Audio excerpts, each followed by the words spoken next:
অনিয়ম, অপচয়, দুর্নীতি আর মূল্য বৃদ্ধি এই ভয়াবহ প্রকোপের মধ্যে জনজীবনে যে হতাশা, অশান্তি ও নৈরাজ্য নেমে এসেছে, সেটিকে কার্পেটের নিচে ঢেকে রাখতে চান শেখ হাসিনা। সেজন্য জুলুমের মাত্রাকে তিনি তীব্র করেছেন বিক্ষোভ প্রতিবাদকে স্তব্ধ করার জন্য। আওয়ামী লীগ যেন এমনই ওয়াশিং মেশিন যে এর ভিতর দিয়ে ঢুকলে লুটেরা, হরুলুটকারী, টাকা পাচারকারী, মহাদুর্নীতিবাজরা সাফ সূত্র হয়ে যান। শীর্ষ ব্যবসায়ী কোনো অনুমতি না নিয়ে বিদেশে অর্থ সরিয়ে বিনিয়োগ করতে পারে। নিয়ম নীতি না মেনে ক্ষমতা ঘনিষ্ঠের কাছে হাজার হাজার কোটি টাকার ঋণ দেওয়া হয়েছে, ঘনিষ্ঠদের কাছে হাজার হাজার কোটি টাকা ঋণ দেওয়া হয়েছে। ফলে ব্যাংকিং খাতে চরম অব্যবস্থাপনা। ঋণ খেলাপির পরিমাণ এতটাই বেড়েছে যে দেশের আর্থিক খাত এখন শূন্যের মধ্যে ঝুলছে। যে কোনো সময় এক ভয়ঙ্কর ক্র্যাশ ল্যান্ডিং হতে পারে। আর তাই মিথ্যা আর বিভ্রান্তি আওয়ামী নেতাদের সারাক্ষণের নিত্য সঙ্গী। মানুষের মনোযোগকে ধূসর ও বিভ্রান্ত করার জন্য মিথ্যার আশ্রয় নিয়ে অবিরাম বক্তব্য, বিবৃতি দিচ্ছে ওবায়দুল কাদের সাহেবরা। অথচ বিরোধী নেতার প্রতি রীতি ও শালীনতা উপেক্ষা করে ক্রমাগত বিষদগার করে যাচ্ছে প্রধানমন্ত্রী শেখ হাসিনা, দামি প্রধানমন্ত্রী আর দামি মন্ত্রীরা।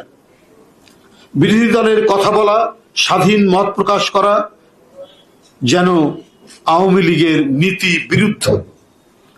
সাংবাদিক বন্ধুরা, সারা দেশকে অনতিক্রম্য কাঁটাতারের বেড়ায় ঘিরে রাখার পরেও জুলুমের পরিধি আরো বিস্তৃত করা হচ্ছে প্রতিদিন।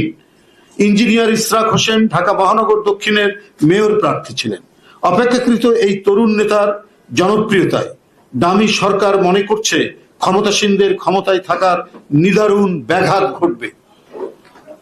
ইশরাক হোসেন, যার বাবা এদেশের একজন প্রখ্যাত মুক্তিযোদ্ধা এবং একজন প্রখ্যাত রাজনীতিবিদ, যিনি বিভিন্ন পর্যায়ে মন্ত্রিত্ব করেছেন এবং ঢাকার মেয়র হিসেবে দায়িত্ব পালন করেছেন, তার পুত্র ইশরাক হোসেন, সে তার এই তরুণ বয়স থেকে অত্যন্ত জনপ্রিয়, জনগণের সাথে তার ঘনিষ্ঠতা এবং তার এলাকার মানুষ, বিশেষ করে ঢাকা মহানগর দক্ষিণ এবং সারা মহানগরী সাধারণ মানুষের সাথে এক অভূতপূর্ব মিথস্ক্রিয়া তার সবসময় হয়ে থাকে।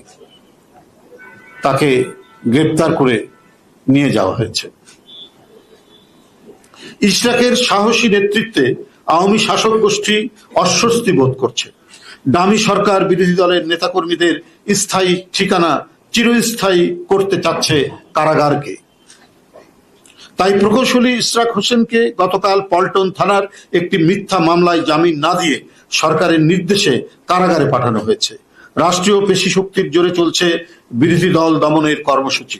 তারপরেও টলিয়ে দেওয়া যায়নি গণতান্ত্রিক আন্দোলনে নেতাকর্মীদের দৃঢ় অঙ্গীকার। প্রকৌশলী ইশরাক হোসেনের মতো একজন প্রতিশ্রুতিশীল বিএনপি নেতাকে গ্রেপ্তারের ঘটনা বর্তমান সরকার সৃষ্ট নৈরাজ্যের চরম দৃষ্টান্ত। সরকারের চোখ রাঙানির বিরুদ্ধে সাহসী উচ্চারণ থেকে সরানো যায় না বলে ইশরাককে কারাবন্দী করা হয়েছে। দখলদার সরকার কণ্ঠের স্বাধীনতা সীমায়িত করতে অক্লান্ত চেষ্টা করে যাচ্ছে, কিন্তু তারপরেও জেগে উঠছে বাংলাদেশ। মানুষের ক্ষোভের আগুনে ফ্যাসিবাদ ছাই হয়ে যাবে। আদালতের স্বাধীনতা থাকলে দুর্বল, গদবাঁধা সাজানো মামলায় প্রকৌশলী ইশরাক সহ এদেশের বিপুল সংখ্যক বিএনপির নেতাকর্মীকে অকারণে মিথ্যা মামলায় ফরমাইশি সাজা প্রদান ও আটকে রাখতে পারত না। দেশের গণতন্ত্রকামী মানুষরা এখন কারাগারে, আর টেন্ডারবাজ, তদবিরবাজ, ধোকাবাজ, সিন্ডিকেটবাজ, চাঁদাবাজ আর ঋণ খেলাপিদের দৌরাত্ম্য এখন চরমে। আমি অবিলম্বে জনতার মেয়র এবং বিএনপির যে আন্তর্জাতিক কমিটির সদস্য ইঞ্জিনিয়ার ইশরাক হোসেন সহ বিএনপির নেতাকর্মীদের বিরুদ্ধে দায়েরকৃত মিথ্যা মামলা প্রত্যাহার, ফরমাইশি সাজা বাতিল এবং অবিলম্বে নিঃশর্ত মুক্তির জোর আহ্বান জানাচ্ছি। পাশাপাশি আমাদের একজন অত্যন্ত বলিষ্ঠ নেতা, লালবাগ থানা বিএনপির নেতা সাইদ হাসান সোহেলকে কারাগার থেকে হাসপাতালে পাঠানোর পর পিজি হাসপাতাল থেকে চিকিৎসা না দিয়ে ফেরত পাঠিয়েছে। গ্রেপ্তারের পর জেলখানায় সাইদ হাসান সোহেলের স্ট্রোক করেছিল। এই ধরনের স্ট্রোক করা হৃদরোগের একজন রোগীকে হাসপাতাল ফেরত দেয়, তার মানে মানবতা